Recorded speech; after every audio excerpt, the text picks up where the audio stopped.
E quindi, come ti dicevo, adesso parliamo della generazione di valore in modo che la connettiamo all'altro video. Focalizziamoci bene partendo sul ciò che faccio e come lo faccio. Magari cominciamo con loro? Ok. Io sono Ilaria Milana, sono una libraia, sono un'imprenditrice, sono una formatrice, ma soprattutto sono una libraia e con voi parleremo di innovazione e insieme a Giovanni De Carli, Innovation Manager e imprenditore nel settore dell'innovazione, per lo più digitale, ma non solo. Facciamo partire anche il nostro perché tempo. se no vi teniamo attaccati al quando si parla di valore, chissà se ci stanno guardando dal computer o dal telefono. Non lo so, ma questo lo scopriremo dal prossimo video. Esatto, non so se abbiamo cercato di fare delle slide abbastanza grandi proprio pensando che qualcuno ci avrebbe guardato anche dal telefono. Allora, è proprio di questo che andiamo a parlare. Abbiamo parlato nello scorso video, che era il quarto, di target cliente, e oggi parliamo di valore generato per questo target cliente. Quindi se nel costruire un corso registrato il nostro target cliente utilizza un iPhone, noi dobbiamo tenerne conto generando dei materiali che siano semplici e chiari anche guardandoli su un telefono, su un cellulare. Questo è un aspetto importante perché il target, noi abbiamo fatto riferimenti diversi la volta scorsa su professionisti, abitanti del quartiere, poi siamo arrivati a inquadrare il target dei genitori e delle mamme. Però la realtà è che la mamma, per fare un esempio, ha degli attributi particolari, perché può essere una mamma tecnologica, una mamma non tecnologica, una mamma con la patente l'automobile, una mamma senza patente, una mamma con 2 figli o 3 figli o 4 figli, inseriti in un contesto familiare di supporto molto ampio, piuttosto che una mamma che deve organizzarsi da sola nelle proprie giornate. Ecco, una volta che andiamo a segmentare, dobbiamo poi definire l'identikit cercando di capire quali sono le altre variabili, quali sono gli altri criteri che ci aiutano a costruire la proposta di valore. Esattamente. Infatti il target deve essere tale da orientarci nel prendere delle decisioni rispetto alla proposta di valore.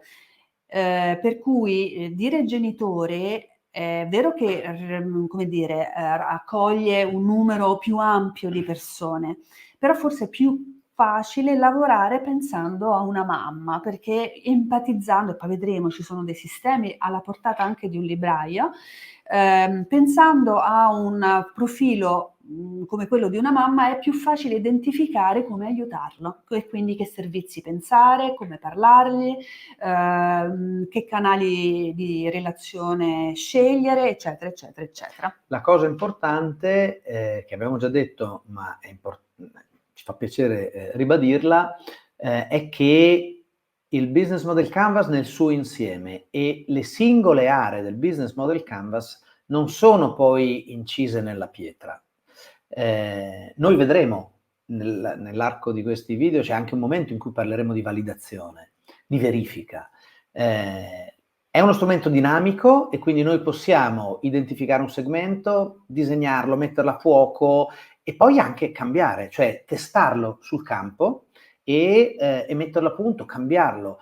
E molto probabilmente nel corso del tempo, una volta ogni 6 mesi, una volta all'anno, varrà veramente la pena, io dico, fare il tagliando, fare la manutenzione al nostro modello di business, riguardandolo in funzione dei risultati ottenuti. Ma questo poi avremo dei video. Lo rivediamo anche quando si parla di indicatori, di performance. Noi siamo qua per parlare di proposta di valore. Ricordiamoci in che punto sta del nostro canvas, quindi vediamo insieme lo schema, che è lo stesso schema su cui vi abbiamo chiesto di lavorare, e quindi immagino che ormai lo conosciate molto molto bene. Ecco, la proposta di valore è centrale. È centrale sotto tutti i punti di vista, perché magari non è l'area su cui si inizia a lavorare da principio, perché noi abbiamo scelto di partire dall'identificazione prima dei segmenti target.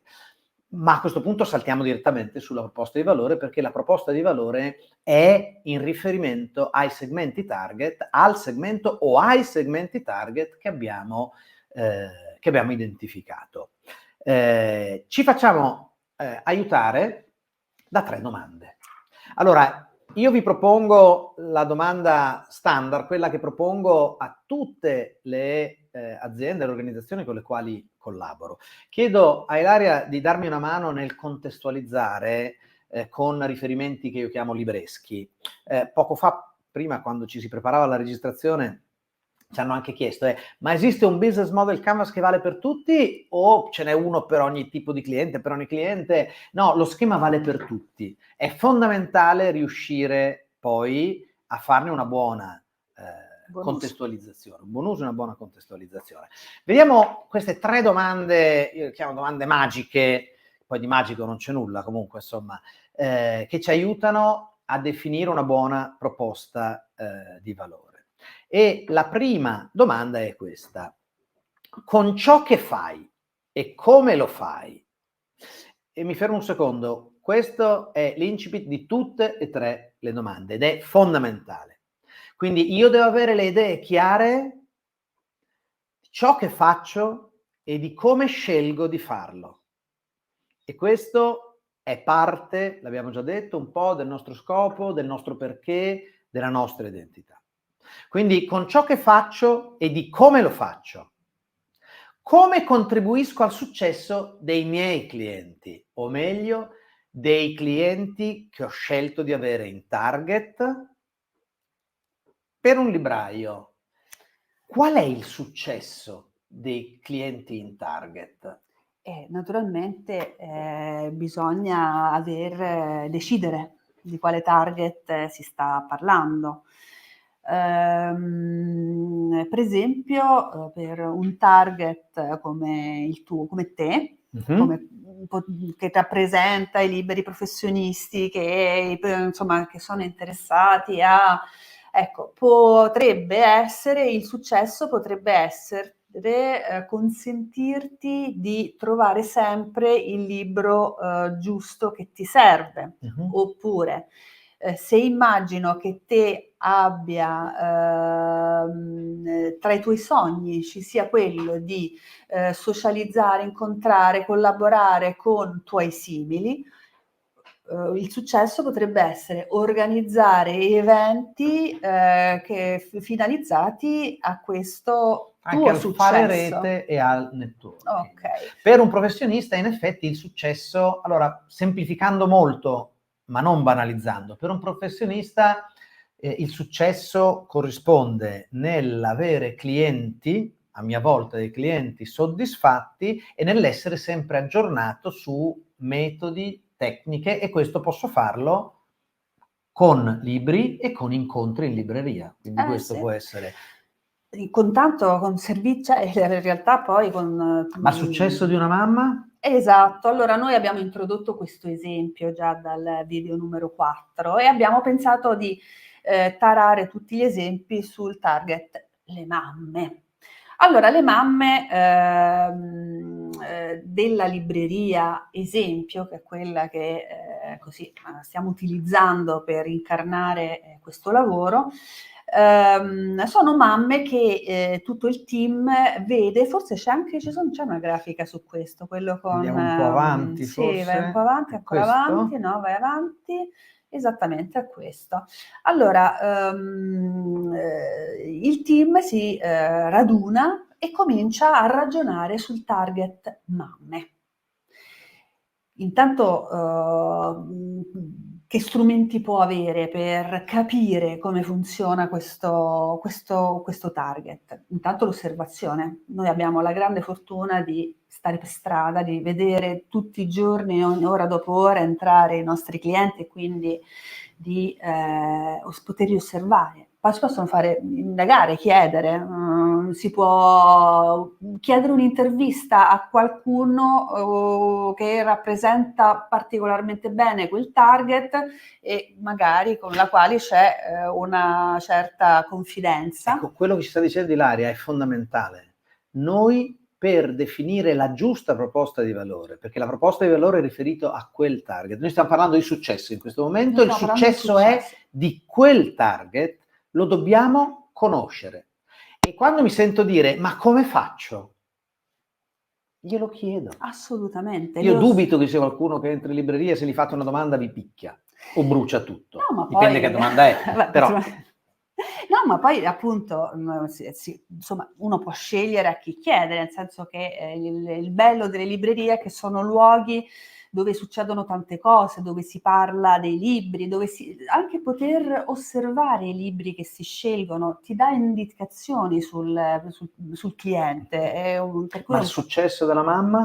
Allora, per esempio, per la mamma potrebbe essere un successo riuscire ad avere un po' di tempo per se stessa. Diciamo che nei sogni, allora, diciamo che normalmente i bisogni del cliente vengono divisi in 3 categorie: quelli funzionali, per cui ho bisogno di una cosa per risolvere un problema concreto e poi magari poi li vedremo.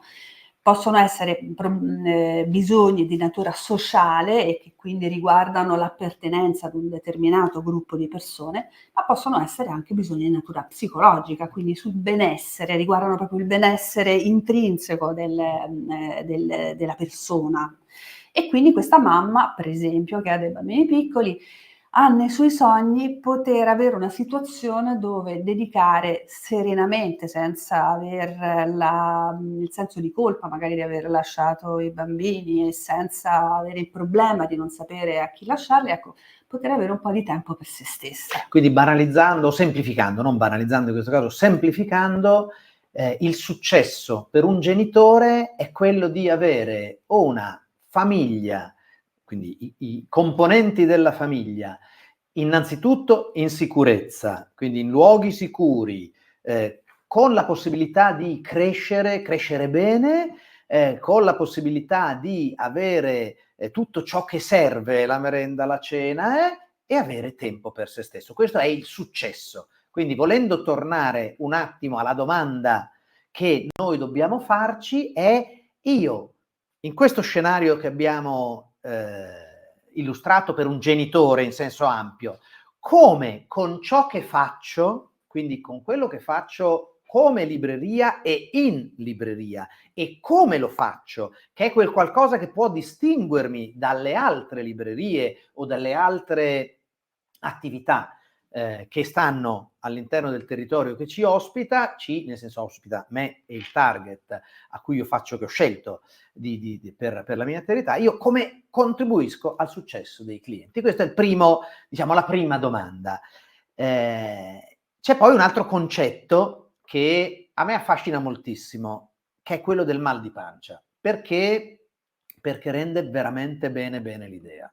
Io quello che dico sempre quando parlo di queste cose nelle aziende è, chiedo sempre: ma voi vi siete mai trovati con un fortissimo mal di pancia, un fortissimo mal di testa, e incontrate qualcuno che con grazia vi dà quella pastiglia che vi fa passare istantaneamente il mal di pancia o vi fa passare istantaneamente il mal di testa? Ecco, ma voi cosa provate per quella persona? Non le diventate amica, non le volete bene, non vi scrostate più da lei o da lui, da quella persona. Da quella persona. Allora, il concetto è proprio questo. Io, come libraia, con ciò che faccio e come lo faccio, come posso curare i mal di pancia delle persone target che ho scelto come mio cliente? Allora, io, se tu mi dovessi chiedermi qual è il mio mal di pancia da cliente di una libreria, o meglio, qual è uno dei mal di pancia in assoluto, sarebbe facile, però poi ho scoperto che ce l'hanno in tantissimi, non è peculiarità mia. Dici un po', fai outing? I compleanni si avvicinano e io arrivo sempre impreparatissimo come i regali. Ha a che fare anche con la libreria questo, e per quanto mi riguarda molto spesso io la risolvo così, e sono convinto che sia una cosa molto molto bella anche per chi riceve poi il regalo. Questo è un vero e proprio mal di pancia, perché quel qualcosa, quella sottile ansia che via via che la giornata del compleanno sta avvicinandosi, insomma, quella, no? E come genitore l'altra ansia è la stessa per quanto riguarda i regali da fare, ma anche il come festeggiare, no? Sì. E posso dire una cosa? Certo. Una volta, questo non so se anticipo qualcosa, Non ti una volta l'ho risolta in questo modo brillantemente, non ho fatto in tempo ad andare a comprare il libro, ho una figlia che legge molto, e il regalo che le ho fatto è stato quello di andare insieme in una libreria e darle la possibilità di prendere quello che voleva. Il risultato, siamo stati più di un'ora in libreria, lei è arrivata, si è seduta, ha letto una quantità incredibile di roba e ha scelto il numero giusto, un numero ragionevole di libri. Eravamo andati, dovevamo camminare, quindi era anche limitata poi dal peso che doveva portarsi via, no? Però quello è un mal di pancia. Esprime perfettamente che cos'è la proposta di valore, perché non è un libro, ma in questo caso era stato un'esperienza insieme a tua figlia. Assolutamente sì, in questo caso in sì. cui il libro era una risorsa importante, però il valore è un altro, ecco, il valore che ho portato a casa è un altro, e il mal di ecco, pancia me l'ha il curato. business model canvas potrebbe aiutarci, partendo da questa tua esperienza, a domandarci: ma questa azione che hai fatto te con tua figlia in un momento di emergenza, è possibile proporla invece come un vero e proprio servizio, opportunità, esperienza a uno specifico target simile al Sì, tuo? se fosse presentato qualcuno con un profiterol avrei fatto bingo. Allora faremo un canvas su questa cosa. Quindi per il target mamme quale può essere un mal di pancia? Allora, un mal di pancia è proprio questo, immagina questo moltiplicato per 28, che sono i bambini che normalmente fanno parte di una classe e ogni bambino fa la festa di compleanno, invita tutta la classe, quindi tipicamente il nostro team individua, perché le vede queste mamme che di corsa e agitate stanno comprando un regalo che poi spesso non è solo da parte loro ma anche da parte degli altri, quindi lì devono risolvere sì un problema funzionale ma anche un problema sociale, perché devono fare una scelta per le chat WhatsApp di classe, sì, mitiche, eccetera. terribili, diciamo. E quindi una libreria che in qualche modo risolve e cura questo mal di pancia sicuramente verrebbe molto amata. Parliamo invece di sogni. Parliamo di sogni. Perché non ci sono soltanto i mal di pancia. Quali sono i sogni che possono essere trasformati in progetti a realizzare insieme? Allora, attenzione, questa l'ho un po' rielaborata, a me piace raccontarla in questo modo. Perché? Perché così come se curo un mal di pancia, io poi ho un mal di testa forte, trovo una persona che mi vuol bene, perché comunque mi è riconoscente, perché ho risolto in quel momento un problema grosso.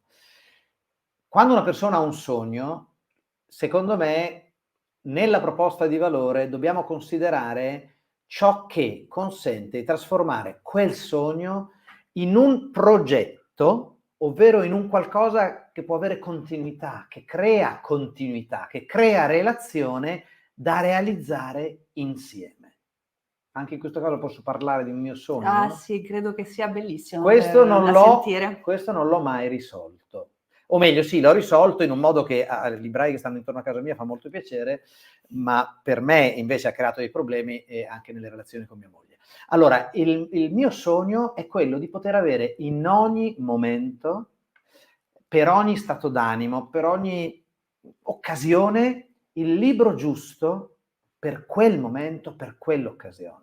Perché ci sono dei momenti in cui uno torna a casa stanco, si alza la mattina, ha un weekend particolare e ha bisogno di un libro che magari è un romanzo oppure un giallo, o magari è proprio quello di Simenon oppure quello di Eric Emanuel Smith, o magari è un saggio. Ecco, allora, siccome non è impensabile, quanti sono i libri in catalogo? In commercio? Circa 1.200.000. Ecco, allora è difficile pensare di poter avere 1.200.000 libri in casa. Circa 80.000 nuovi libri l'anno. Ecco, perfetto. Allora, è abbastanza difficile pensare di poterli avere. Il mio sogno è che ci sia un qualche barbatrucco, qualcosa che mi consenta di averli sempre a disposizione. Io come ho risolto?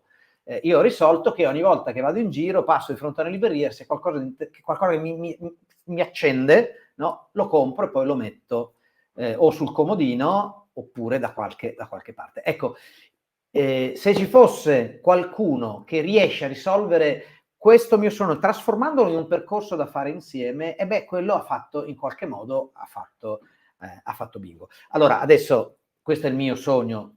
I sogni di una mamma possono essere tanti altri. È fondamentale, per riuscire a formalizzare la giusta proposta di valore, a costruire, a progettare la giusta proposta di valore, è importante conoscere talmente bene il proprio target, e si può, perché se lo si descrive bene si inizia a conoscerlo, e quando si è scelto si può approfondire la conoscenza, è quello di riuscire a realizzare servizi, organizzare gli spazi, accogliere in maniera tale da contribuire al successo personale e professionale all'interno della famiglia, della cerchia degli amici, o professionale nel lavoro, oppure a curare i mal di pancia o trasformare i sogni in progetti da realizzare insieme, e questo dà anche continuità. Assolutamente. Torniamo però sull'analisi che avevi iniziato a fare tu. Dunque, abbiamo detto che abbiamo immaginato una libreria che ha identificato un cliente. A questo punto questo gruppo di librai deve decidere come impostare una proposta di valore. Ha 3 domande da porsi. Che proposta ho per questo segmento? Ce l'ho, non ce l'ho? Che comunque per le mamme, che proposta ho? Ho una proposta specifica, non per i bambini, per le mamme. In questo caso, quando tu parli di proposta, vuol dire copertine, libri, ma vuol dire anche... Adesso lo vedremo. Proposta. Ho una proposta pensata proprio su di loro? Sì? No? Facciamolo. Come posso dare maggiori benefici con quello che già ho? Perché molto spesso l'innovazione, l'abbiamo detto, è una trasformazione di processo, quindi devi solo cambiare cose, che devi migliorare, cambiare o valorizzare quello che l'organizzazione. ho. Valorizzare, hai tutto, devi cambiare l'organizzazione, devi focalizzarla rispetto a quel target. O cosa dovrei proporre di nuovo per generare maggiore valore rispetto a quello specifico target? Tornando alle immagini del nostro gruppo di lavoro che sta lavorando sulla proposta di valore della libreria esempio, i nostri librai hanno individuato alcune caratteristiche che sono mal di pancia, sogni, bisogni di vario genere. Lo hanno fatto in modo empatico. Allora, non stiamo facendo un'indagine di mercato, non è un'indagine quantitativa quello che ci serve, è un'indagine qualitativa per appunto entrare, vedere le cose dal punto di vista del target e quindi organizzarle rispetto a quel punto di vista. E per esempio, nello caso specifico, qualcuno ha detto che appunto questo target spesso manifesta l'esigenza di essere un bravo genitore, per cui compra libri sulla pedagogia, su problemi specifici, però sente questa pressione. Oppure sono in genere persone che hanno poco tempo da dedicare alla libreria, insomma, e quindi li vedi sempre di corsa, trafelati. Oppure vorrebbero più momenti per loro, l'abbiamo detto prima, e magari questo è una di quelle cose che è emersa durante un'intervista specifica. Cercano spesso e volentieri dei libri da regalare ad altri bambini o cercano libri per educare. Ecco, questi sono gli esempi emersi. Quindi osservare, indagare, ascoltare, chiedere, ascoltare ed essere specifici, perché tu qua sei stata estremamente specifica. Ed essere specifici, assolutamente. Anche perché poi arriverà il momento della validazione. Adesso noi stiamo lavorando partendo da assunzioni, poi queste assunzioni andranno validate, però è importante partire da assunzioni, come dire, che fanno riferimento a un profilo ben preciso. Se andiamo avanti con le immagini, vediamo anche che il nostro gruppo di lavoro riesce anche a identificare una proposta specifica per questo segmento e inventa il progetto SOS Mamme, che prevede più cose, per esempio l'ossigeno per mamme, una serie di workshop sui temi dell'educazione, pensati per loro, ma accompagnati da laboratori per i bambini. Diciamo che questa è una libreria si può permettere di organizzare in un piano le cose per i bambini, sì, per i bambini, e in un altro piano le cose per le mamme. Se per caso non ci fosse questa risorsa, però sappiamo che c'è un contesto e non ci dobbiamo fermare. In questo caso però loro immaginano questa proposta, che questa proposta possa essere apprezzata. Poi immaginano che potrebbe essere apprezzato dalle mamme un servizio di doposcuola, perché l'abbiamo detto, là intorno ci sono tante scuole, i bambini escono, loro vedono queste mamme trafelate che escono dal lavoro di corsa, devono arrivare in tempo a prendere i bambini perché sennò se li immaginano in mezzo alla strada e stanno morendo rapiti dai più cattivi. E allora noi gli possiamo dare un po' di fiato rispetto a questo mal di pancia. Gli possiamo dire: guarda, c'è un servizio di doposcuola in libreria, organizziamo un accompagno con una cooperativa qua intorno, tu iscrivi il tuo bambino e tutti i giorni o quando vuoi sai che c'è qualcuno che può andarlo a prendere, lo porta in libreria, qui qualcuno gli farà leggere dei libri, farà dei laboratori e magari gli dà anche una merenda. E poi qualcun altro pensa giustamente: ma se ci stiamo dedicando a questo segmento di mercato, ma gli vogliamo dedicare anche una proposta in libri specifica? E quindi decidono di fare un angolo, anche in diciamo, una posizione buona rispetto all'entrata, che sia facilmente identificabile, dove non solo ci sono i libri per i bambini, ma ci sono anche i libri per l'educazione, di pedagogia, insomma decidono di assemblare, e magari anche qualche romanzo, comunque assemblare uno scaffale proprio per le mamme, con tutto quello che serve perché le mamme lo riconoscano come la propria zona della libreria, e che dove trovino facilmente e velocemente tutte le cose di cui hanno bisogno, quantomeno quelle principali. Parleremo in futuro anche delle tecnologie, però per il momento sappiamo che per aiutare questo segmento di mercato a risolvere sogni, bisogni e mal di pancia, potrebbe anche essere sufficiente generare un indirizzo di posta elettronica ssmamme@libreriaesempio.it. Ecco, quello anche in questo caso è importante sottolineare come Ilaria ci ha raccontato un processo. Abbiamo visto il processo per la segmentazione, in questo caso il processo per la creazione del valore parte da che cosa? Dallo studio, dall'approfondimento sul target. Quindi si studia, si approfondisce, abbiamo visto ascolto, intervista, empatia, tanti metodi per raccogliere le informazioni. L'osservazione e l'ascolto, secondo me, sono i metodi migliori. Sì. Al netto poi che ci sono molte esperienze personali, ci sono anche clienti amici. La messa a fuoco dei bisogni, delle esigenze, in maniera specifica, abbiamo detto, ok? Estremamente specifica. Dopodiché un altro passaggio fondamentale, perché l'innovazione non vuol dire dover fare qualcosa di nuovo, di diverso, spendere soldi brutalmente. Innovare vuol dire anche usare al meglio le risorse che abbiamo a disposizione.